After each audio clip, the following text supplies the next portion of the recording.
Assalamualaikum warahmatullahi wabarakatuh. Selamat datang kawan-kawan semua di channel Riam Biru. Terima kasih banyak untuk kawan-kawan yang sudah berkenan hadir di channel ini, dan pada kesempatan kali ini ada satu cerita datang dari Mas Bima di Pekalongan. Mas Bima itu menceritakan tentang satu peristiwa horor yang pernah dialaminya sekitar tahun 2008 silam. Jadi di tahun 2008 Mas Bimo itu udah bekerja, dia udah berdagang gitu ya, dan berdagangnya itu di sana, di ibu kota, di Jakarta. Dan ya seperti rutinitas sebelumnya, memang kayak ada, ya dijadwal sih enggak, cuman Mas Bima sendiri itu biasanya setiap 2 bulan sekali itu pulang ke rumah ya, karena kangen pengen ketemu sama keluarga gitu ya, dari Jakarta pulang ke Pekalongan sana. Nah, ini ada satu kejadian di tahun 2007-2008 tersebut, di mana Mas Bimo itu entah kenapa, ini mungkin karena dia lagi nggak stabil kondisinya, akhirnya ya kayak gitu, jadi nggak sengaja ketemu pengalaman yang horor. Mas Bima di Jakarta itu ceritanya suka sama seorang perempuan. Dia itu jatuh cinta sama ya tetangga kontrakan lah di situ ya. Si anak perempuan itu tadi tinggal sama orang tuanya di kontrakan juga, dan ceritanya suka lah si Mas Bima. Cuman dia itu agak minder, dia itu cuman jadi pemuja rahasia begitu doang. Berharap begitu ya, ada kesempatan buat ngobrol atau apa, cuman ya untuk sebagian orang kalau misalkan lagi jatuh cinta itu kan cenderung apa ya, cenderung malu-malu atau bagaimana, cenderung banyak berprasangka. Ya begitulah. Akhirnya cinta pun gak kesampaian, dan waktu itu kepulangan kali ini itu bukan kangen sama keluarga, tapi justru aku itu pengen pergi dari masalah ini gitu ya. Sebenarnya nggak ada masalah. Masalah itu muncul begitu aja khusus untuk Mas Bima.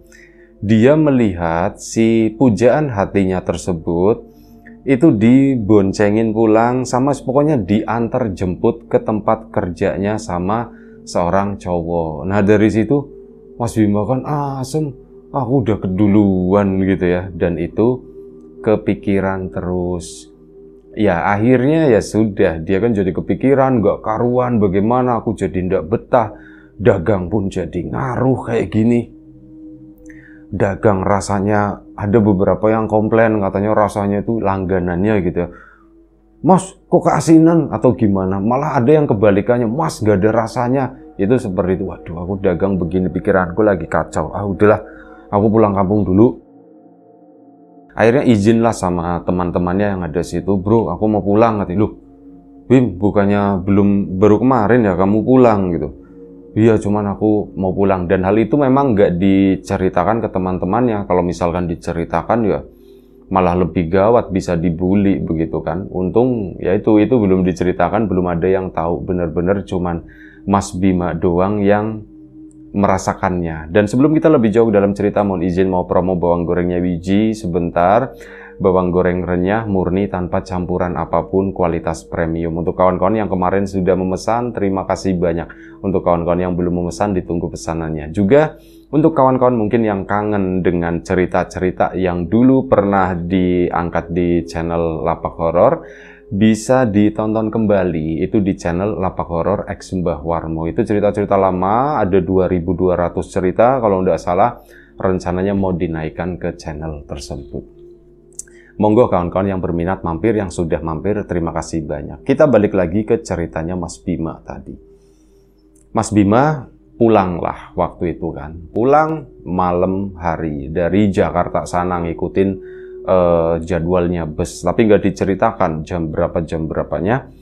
Nah sepanjang perjalanan, karena kemarin itu kurang tidur, ini entah kenapa baru beberapa jam naik bus, baru sekitar 1 atau 2 jam gitu ya, itu udah hawanya itu ngantuk banget. Kemarin nggak tidur karena kepikiran itu terus, namanya Rosita katanya. Nah akhirnya apa, dia pun di bus itu tertidur si Mas Bima, dan ngantuk banget, bener-bener ngantuk banget. Dan sampai akhirnya Ini sebelum masuk ke Pekalongan. Jadi masih kayak perbatasan Pemalang Pekalongan di situ. Mas Bima bangun dan sepertinya ini belakangan ya, ini belakangan itu diketahui ternyata Mas Bima naik bus itu mimpinya itu naik bus juga, dan di mimpi itu udah sampai, udah deket sama rumah gitu, kayak seolah-olah ada yang ngebangunin, mas, ini mas, udah sampai, ada yang bilang begitu.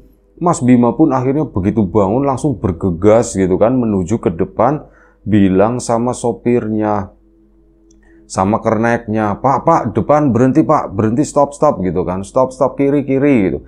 Akhirnya apa? Si sopir pun sempat bingung, mas, berhentinya di sini mas, sempat ngomong kayak gitu.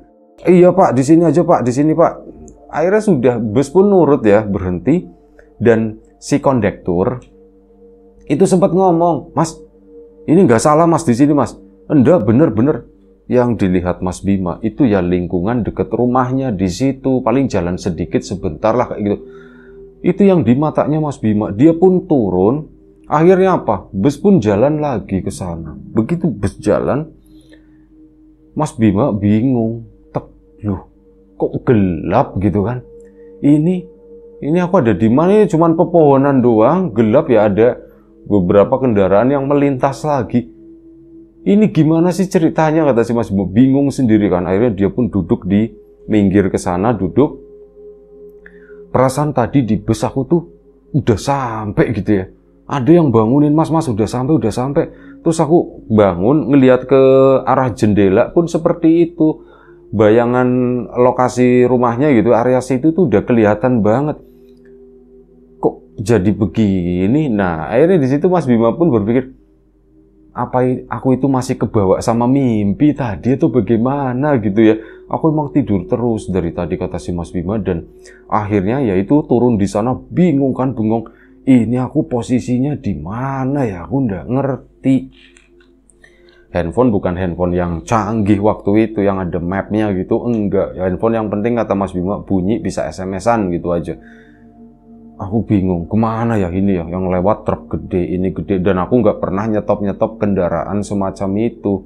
Yang ada bingung, dan akhirnya ini arah wetan mana, kulon mana, oh ya arah di sana, oh berarti wetan ke sana. Jalanlah Mas Bima dari titik tersebut. Masalahnya apa? Dia bingung lagi.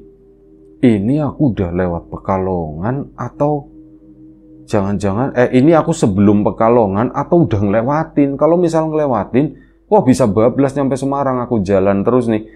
Akhirnya berhenti lagi kan di situ. Bengong, Rosita muncul lagi, seolah-olah manggil-manggil, Bima, kasihan deh kamu gitu. Seolah-olah itu seperti itu, seolah-olah diketawain sama Rosita. Padahal Rositanya di Jakarta mungkin lagi tidur gitu ya. Itu marah lagi gitu kan, asem kamu Rosita. Ya dipikir-pikir lagi, ya nggak asem juga sih ya Rosita ya. Orang aku yang nggak pernah ngomong, aku diem-diem aja. Tapi ya sudahlah, nggak apa-apa. Semoga aku bisa melupakan ini semua, kata si Mas Bima. Dan Mas Bima pun akhirnya apa? Tetap duduk di situ. Aku bingung, lah sudahlah nunggu pagi aja gitu. Aku tidur di sini. Tidur di pinggir jalan, cuman agak masuk ke sana, ada pohon yang samping jalan ya. Ini agak kesanaan dikit lah. Agak mundur soalnya takutnya ada truk yang oleng atau gimana, nanti bisa kena kan. Nah ini agak mundur, dia pun duduk di situ, ada batu, nyender di sana. Rumah itu kosong, nggak ada. Bener-bener nggak tahu lah ada bangunan di mana, itu gelap yang ada di situ, yang ada cuman lampu-lampu dari kendaraan yang lewat. Mas Bima pun duduk di situ gitu kan, sambil ya kayak gitu berusaha untuk tidur lagi. Memang masih ada sisa rasa ngantuk. Nah saat udah kayak mau les lagi merem begini, tiba-tiba ada yang manggil, Mas, bapak udah tua lah, mungkin usia udah 60 tahun ke atas. Mas, tapi kan gelap ya posisinya. Mas Bima nggak langsung jawab, dipastiin, Mas, lagi ngapain di situ? Ditanya begitu kan. Mas Bima, "Nje, Pak. Mas, lagi ngapain di situ?" Oh, Mas Bima bangun dan memang lihat di depan itu ada orang. Dia itu kayak berdiri di atas sepeda ontel. Dia itu kayak nungguin Mas Bima, nyapa sambil berdiri di situ. Dia pun bangun kan, "Nje, Pak, kenapa, Pak?" sampean lagi ngapain di sini? Anu Pak, aku ketinggalan bus katanya. Loh, kok bisa ketinggalan bus? Kata si bapak itu. Iya, tadi ndak tahu Pak, aku tidur terus tak pikir udah sampai, ternyata ndak tahu ini udah sampai atau kelewatan gitu. Saya juga bingung Pak. Ya udah kalau kayak gitu, naik sini, bonceng, kata si bapak itu begitu. Bonceng Pak. Emang Bapak tahu rumah saya? Rumah sampean di mana? Nyebutin daerah gitu di Pekalongan. Rumah saya. Ya udah, ayo. Emang Bapak tahu Pak? Ya tahu lah, itu ke sana lagi masih jauh, kata si itu. Iya Pak. Mas Bima itu sebenarnya males bonceng sepeda ontel begitu ya. Nanti ada truk lewat kenceng, bus kena anginnya terbang repot gitu kan. Cuman akhirnya karena nggak ada pilihan, dia pun ya udah Pak. Tapi enggak apa-apa ini Pak. Enggak apa-apa, naik aja, kata si Mas Bima. Akhirnya naiklah dia bonceng di situ. Pegangan katanya begitu. Pegangan apa Pak? Ya terserah itu. Akhirnya pegangnya di bawah sadel begini, dipegangin. Mau megang bapaknya itu kayak nggak enak atau bagaimana. Nah setelah itu si bapak itu mulai jalan tuh genjot gitu kan. Mas Bima pun mulai mikir, ya udahlah ini aku dianterin bapak ini. Kalau memang udah sampai mau tak kasih uang. Ya mikirnya begitu ya. Sepeda dikayuh awalnya pelan, makin kesana itu makin kenceng. Kayak awalnya itu kayak kecepatannya sepeda motor gitu ya. Ini kok kenceng banget sampai Mas Bima pegangan aja itu takut dan akhirnya mindah pegangannya itu ke perutnya si bapak yang kurus itu ya. Pak, pegangannya saya sini ya Pak ya. Ya, yang penting pegangan gitu kan. Ini makin kenceng sepeda itu, bener-bener kenceng banget itu, mobat mabit sampai apa Mas Bima itu meluk. Dan anehnya itu apa, badannya si bapak udah tua memang, cuman apa, keras banget, kayak meluk pohon, kata si Mas Bima itu. Aku tuh kayak meluk pohon bener-bener. Itu nyampe tak begini, sepeda itu kencengnya nggak tahu deh sekenceng apa, kata si Mas Bima. Aku cuman kayak ngedenger suara angin sama nengokin ke samping gitu ya. Itu cepet banget gitu. Dan paling sekitar 5 menit lah. 5 menit perjalanan. Sampai tahu-tahu loh ini udah memasuki daerah ini gitu kan. Udah deket. Cuman masih kenceng waktu itu. Sampai akhirnya pelan. Dan tibalah Mas Bima di daerah tempat tinggalnya tersebut. Kesananya itu tinggal jalan kaki. Dan akhirnya apa, Mas Bima pun turun kan, berhenti. Mas, ini udah sampai di sini. Iya Pak, sampean kok tahu rumah saya Pak? Ya tahu, kata si bapaknya. Pak, ini Pak. Wah, enggak perlu, kata si bapak. Enggak mau dikasih uang sama Mas Bima. Enggak mau, enggak usah, enggak perlu, katanya begitu. Yo wis, tak jalan lagi, katanya. Ngomongnya itu memang agak nyolot si bapak tadi. Yo wis, tak jalan lagi. Pak, matur nuwun ya Pak, matur nuwun Pak. Pak, ini buat beli rokok. Enggak perlu, kata si bapaknya. Betul, si bapak tadi jalan dan jalannya tuh ngebut sepedanya. Itu hilang. Mas Bima, ini gimana sih? Ya sepi di daerah situ karena pagi hari gitu ya. Sepi dan Mas Bima pun akhirnya jalan menuju ke rumahnya ke sana. Jalanlah dia ke situ dan di pinggir jalan Mas Bima itu ngelihat kayak ada seorang berdiri, seorang perempuan. Perempuan berdiri gitu kan di sana. Kuntilanak nih, jangan-jangan. Ya mikirnya udah langsung ke situ kan. Sementara masuk ke rumahnya Mas Bima itu ke sana ke kampungnya mungkin sekitar 200 meter lah. Lah ini baru 50 meter masuk ke gang tersebut. Ini ada jembatan. Di samping jembatan itu ada bambu-bambu tipis gitu ya, bambu-bambu yang nggak terlalu lebat banget. Nah di bawah bambu itu berdiri Mas Bima baru mau ngelewatin jembatan, dan jembatan itu termasuk yang dikenal oleh warga itu sebagai salah satu tempat yang angker lah di sana. Aduh, ada perempuan, pasti kuntilanak mikir dia kan. Akhirnya apa? Mas Bima pun tetap melangkah, diem aja begini, kelihatan masih berdiri. Cuman Mas Bima pas udah deket ya, udah mulai kelihatan gitu. Bukan kuntilanak nggak semudah ini, pikirnya Mas Bima. Kalau di film-film kuntilanaknya itu tua-tua gitu ya. Ini tuh enggak. Lah, kok kayak Rosita? Itu yang berdiri di sana itu adalah Rosita. Mas Bima pun mendekat ke situ kan. Tek. kok Rosita di sini gitu ya? Oh ini pasti Rosita jadi-jadian. Nah di situ si Rositanya senyum. Terus apa Mas Bima pun? Ini pasti kuntilanak nyamar jadi Rosita. Ini pikirannya udah begitu waspada terus lah. Dan akhirnya si Rosita ngomong, Bima, kata dipanggil. Mas Bima kan nengok kan. Kamu bukan Rosita kan? Aku Rosita Mas. Aku minta tolong Mas. Aku minta tolong, ngomong seperti itu. Kamu mau minta tolong apa? Mas Bimanya udah takut waktu itu. Kamu mau minta tolong apa? Tetap jalan. Si Rositanya itu ngikutin di sampingnya Mas Bima sambil ngomong, Mas tolongin aku Mas, aku itu diguna-guna Mas. Ngomong begitu. Hah? Kamu diguna-guna? Sama siapa? Ya sama orang yang mungkin kamu pernah lihat itu Mas. Aku itu diguna-guna, tolongin aku ya Mas ya. Aku ndak mau seperti ini, kata si Rosita bilang begitu. Aku nolongnya gimana? Kata si Mas Bima. Itu terserah kamu, katanya begitu kan. Dan Mas Bima pun bingung. Iya, nanti tak tolongin. Begitu nengok, Rositanya udah ndak ada. Ya, akhirnya Mas Bima itu lari menuju ke rumah. Nggak ketemu sama satu tetangga pun, sampailah di rumah ngetok-ngetokan.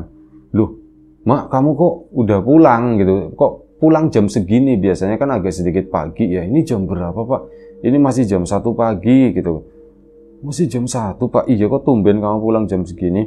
Mas Bima naruh tas, bersih-bersih, cuci tangan, dan sebagainya, cuci muka, cerita sama bapaknya, Pak.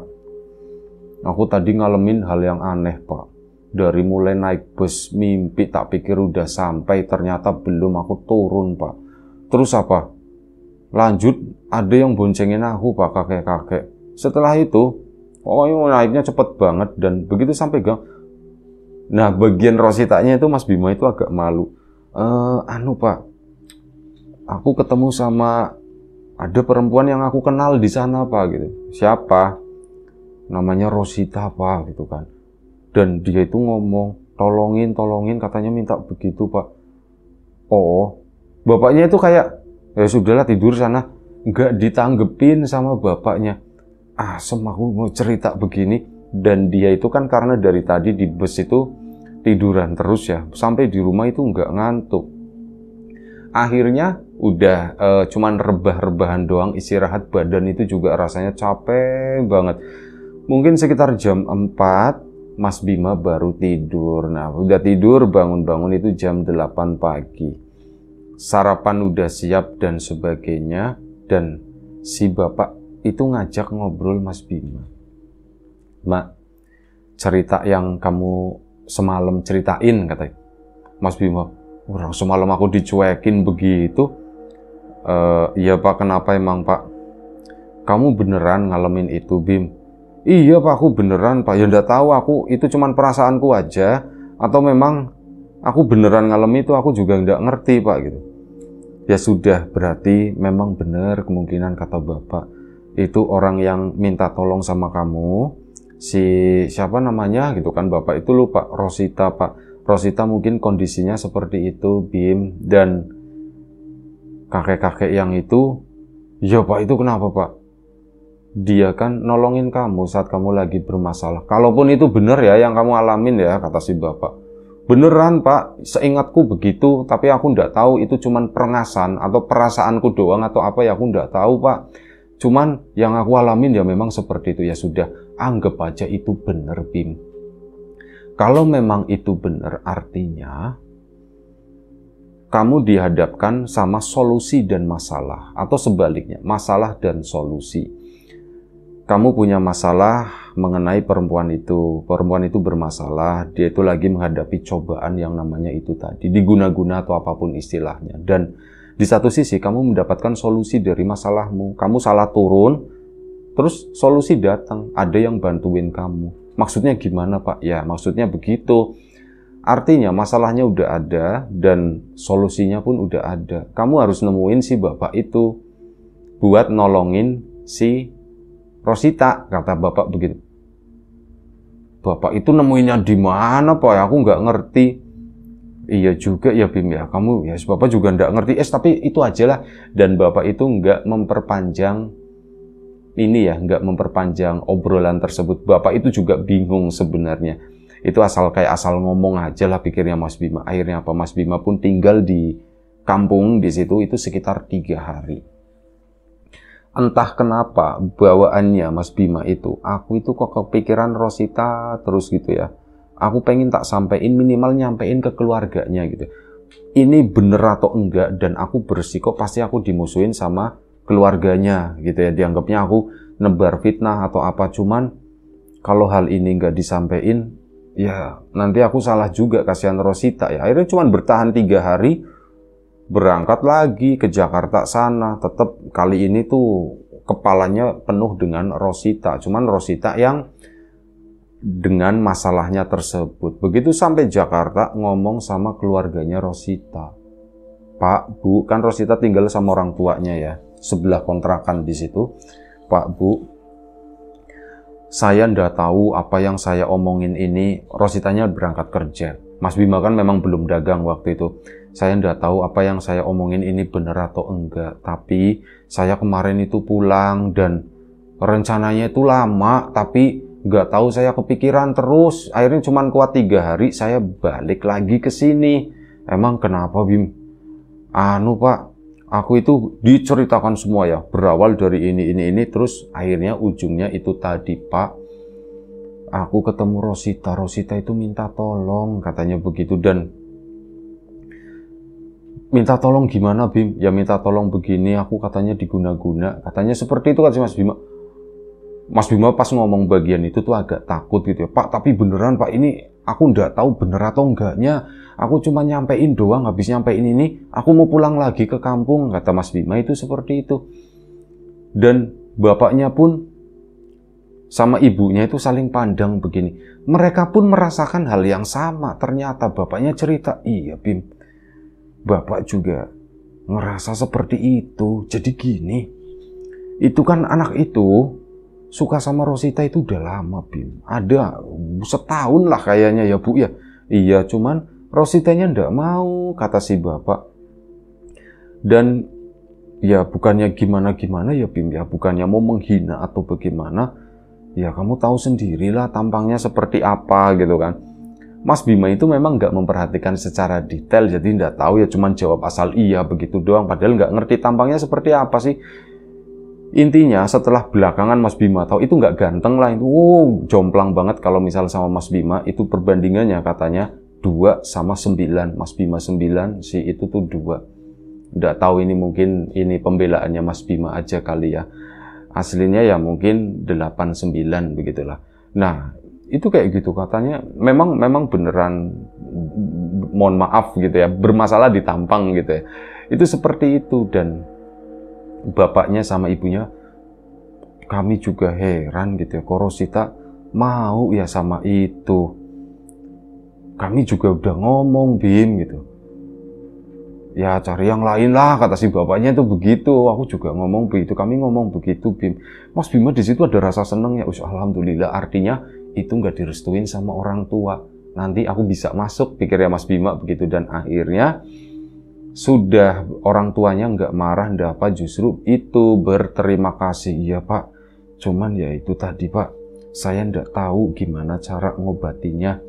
Dan akhirnya apa, Mas Bima pun, oh ya Bim, makasih, informasi ini aja udah cukup buat kami. Dan Mas Bima akhirnya setelah masalahnya selesai, dia tuh mau pulang lagi ke kampung. Udah, aku masih nggak betah di sini.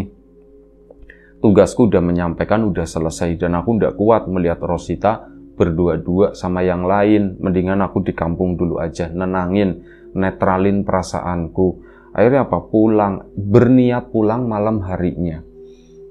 Begitu keluar di sana lagi nungguin menuju ke tempat pulbus, itu si bapak-bapak yang naik sepeda itu lewat lagi. Jadi lucu, kata Mas Bima, aku lagi jalan kan, ini si bapak itu kayak sengaja ngelewatin gitu. Terus Mas Bima, ih kok kayak si bapak itu tuh nengok terus ngerem, cet, sini, kata si bapak itu, mau ikut pulang enggak, kata si bapak. Pulang kemana Pak? Pekalongan lah. Naik apa Pak? Ini naik sepeda. Oh enggak mau Pak, enggak mau. Ya wes, si bapak itu ngambil kayak bungkusan itu ditaruh di daun sirih. Jadi daun sirih yang udah dilipat-lipat, terus ada lidiknya itu buat ngunci gitu ya. Ada seperti, nih, kata si bapak, apa ini pak? Taruh di air, kasih ke teman kamu, katanya begitu. Temanku pak, temanku yang mana? Wes kamu tahu, kata si bapak. Udah, aku mau jalan, aku mau pulang, katanya. Bapak pulangnya kemana? Ngetan, jawabnya itu. Ke timur, cuman jawabnya begitu dong. Udah langsung wes hilang. Mas Bima pun kayak terbangun dari tidur sejenak begitu ya. Dan ini megang, ada daun sirih itu. Ih, kok ada begini ya? Akhirnya Mas Bima pun balik lagi. Itu dikasih ke orang tuanya si Rosita. Dan waktu itu Rositanya udah pulang. Duh, aku ndak enak ada Rosita. Cuman cowoknya juga udah pulang ya. Assalamualaikum. Waalaikumsalam. Yang jawab itu Rosita. Dan ngelihat Rosita memang mukanya itu nggak ceria, nggak secantik dulu kata si Mas Bima. Layu gitu ya. Dan tak ada bapak ndak gitu. Oh ada pak dipanggil kan, bapaknya keluar. Bima, pak sebentar sini gitu. Bapaknya pun keluar. Kenapa Bim? Pak, sekali lagi sebelum aku pulang, kata Mas Bima. Kenapa Bim? Aku tadi, ini bener atau enggak ya pak ya? Aku juga nggak tahu. Bu, pokoknya aku sampein aja apa adanya, kata Mas Bima. Aku tadi begini-begini dan aku dapat ini pak. Ini katanya suruh kasih air dan suruh minumin Rosita, kata si itu ya. Oh gitu ya Bim. Makasih ya Bim ya, kata si itu ya, kata si bapaknya. Dan pak, aku pulang dulu ya, katanya. Iya Bim, hati-hati. Akhirnya malam itu Bima pulang ke rumah, ke sana, ke Pekalongan, naik bus seperti biasa, nggak ada kejadian aneh apapun. Si itu ini nggak tahu, Mas Bima sampai sekarang itu nggak tahu malam itu apakah airnya dicelupin buat Rosita atau bagaimana. Mas Bima itu pulang ke Pekalongan lumayan cukup lama, sekitar 2 minggu, dan waktu itu memang udah netral. Mas Bima pun berniat balik lagi ke Jakarta. Akhirnya dia pun berangkat balik ke Jakarta lagi. Saat balik ke Jakarta, ya tentu kepikiran Rosita itu masih ada, cuman saat ini udah lumayan cukup netral lah begitu ya, nggak terlalu sesakit seperti sebelumnya. Cuman ya penasaran, itu yang kemarin beneran nggak ya, obatnya itu jalan atau enggak, manjur atau enggak ya. Mas Bima pun menuju ke kontrakan sana, ya disambut hangat teman-temannya begitu ya, dan ngelihat ke kontrakannya si Mbak Rosita, gelap di sana, lampunya mati dan sebagainya gitu ya. Mas Bima pun akhirnya nanya terpaksa ke temennya, itu kemana katanya. Oh sih itu Rosita sama keluarganya. Iya itu kemana? Udah pindah Bim. Wah pindah kemana? Nggak tahu katanya. Satupun temannya itu nggak ada yang tahu. Dan akhirnya Mas Bima pun cerita semua kan apa yang dialami begini. Dan memang teman-temannya yang ada di situ nggak ada yang pernah tahu Rosita dan keluarga itu pindahnya kemana, itu nggak pernah tahu. Sampai sekarang Mas Bima juga nggak pernah ketemu lagi sama itu Rosita dan keluarganya. Ya akhirnya Mas Bima jatuh cinta lagi dengan perempuan lain yang sekarang jadi istrinya. Begitulah cerita dari Mas Bima tadi. Nggak tahu, dari nol kembali ke nol kata si Mas Bima. Cuman ya aku dapat pengalaman yang aku sendiri nggak tahu itu beneran atau cuman imajinasiku, cuman halusinasiku aja. Mas Bima tidak meyakini ini 100%, tapi setidaknya dia itu merasa pernah mengalami hal tersebut. Itu aja. Terima kasih Mas Bima ceritanya. Kawan-kawan di rumah juga terima kasih banyak atas support dan dukungannya apapun itu. Kawan-kawan subscriber, kawan-kawan membership, kawan-kawan yang udah kasih support dalam bentuk super thanks ke Riam Biru, terima kasih banyak. Kawan-kawan yang udah ngasih like, udah nge-share ke yang lainnya, kawan-kawan yang udah ninggalin komentar juga terima kasih banyak. Kawan-kawan yang sudah memesan bawang gorengnya biji, tak lupa terima kasih. Kawan-kawan yang belum memesan ditunggu pesanannya. Yang sudah mampir di channelnya Lapak Horor X Bawarmo juga terima kasih banyak. Dan ya, doa terbaik dari kami untuk kawan-kawan semua, semoga selalu diberi kemudahan dalam hal apapun, termasuk kemudahan dalam hal rezeki. Yang sakit segera diberi kesembuhan, yang sehat tetap dijaga kesehatannya. Sampai jumpa di episode selanjutnya. Riam Biru, jaga kesehatan kawan-kawan semuanya. Sekali lagi terima kasih banyak. Assalamualaikum warahmatullahi wabarakatuh.